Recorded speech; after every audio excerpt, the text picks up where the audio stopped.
எப்படி விலங்குகளுக்கு புலிகள் காப்பகம் என்ற போன்ற அமைப்புகள் உருவாக்கப்பட்டிருக்கிறதோ அதே போன்று நாய்களுக்கும் காப்பகங்கள் உருவாக்கப்பட்டு அங்கே முறையாக அதை பராமரித்து வந்தால் மட்டுமே தெரு நாய்களை கட்டுப்படுத்த முடியும். எப்படி கிளிகளுக்கு லைசன்ஸ் கொடுக்குறாங்களோ அதே மாதிரி நாய்களுக்கு இந்த லைசன்ஸ் அரசாங்கம் கொடுக்கணும். அதுபோக சீக்கிரம் இதுக்கு நடவடிக்கை எடுங்க. பிள்ளைகளை நிம்மதியாக ஒரு 5 நிமிஷம் கூட நாங்கள் வெளியில் விட முடியலை. ரொம்ப பயந்து நாங்கள் இருக்கோம். நாங்கள் சாதாரணமாக வெளியில் போகலே எங்களோட பின்னாடி வருது. அது எந்த நேரம் என்ன எப்போ கடிக்குங்கிறதே எங்களுக்கு தெரியலை. ரொம்ப பயத்தில் வாழ்ந்துக்கிட்டு இருக்கேன். இதுக்கு கண்டிப்பாக அரசாங்கம் ஒரு நடவடிக்கை எடுத்தே ஆகணும். இப்போ வீட்டில் நாய் வளர்க்குறவங்க அவங்க நல்லா பாதுகாப்பாக வளர்க்குறாங்க. முறையாக நல்லா குளிப்பாட்டி மருத்துவ சிகிச்சையெல்லாம் செஞ்சு வீட்டில் இருக்க நாய்களை நல்லபடியாக பண்ணுறாங்க.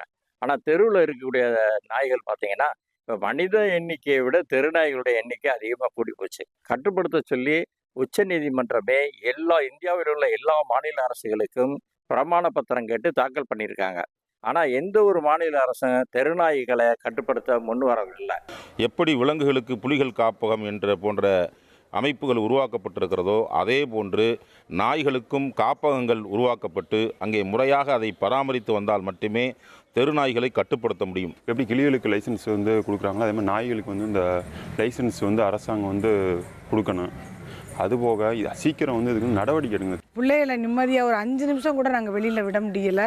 ரொம்ப பயந்து நாங்கள் இருக்கோம். நாங்கள் சாதாரணமாக வெளியில் போகலே எங்களோட பின்னாடி வருது.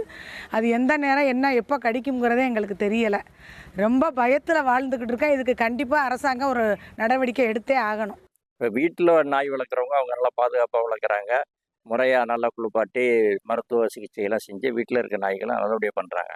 ஆனால் தெருவில் இருக்கக்கூடிய நாய்கள் பார்த்தீங்கன்னா இப்போ மனித எண்ணிக்கையை விட தெருநாய்களுடைய எண்ணிக்கை அதிகமாக கூடி போச்சு. கட்டுப்படுத்த சொல்லி உச்சநீதிமன்றமே இந்தியாவில் உள்ள எல்லா மாநில அரசுகளுக்கும் பிரமாண பத்திரம் கேட்டு தாக்கல் பண்ணியிருக்காங்க. ஆனால் எந்த ஒரு மாநில அரசும் தெருநாய்களை கட்டுப்படுத்த முன் வரவில்லை.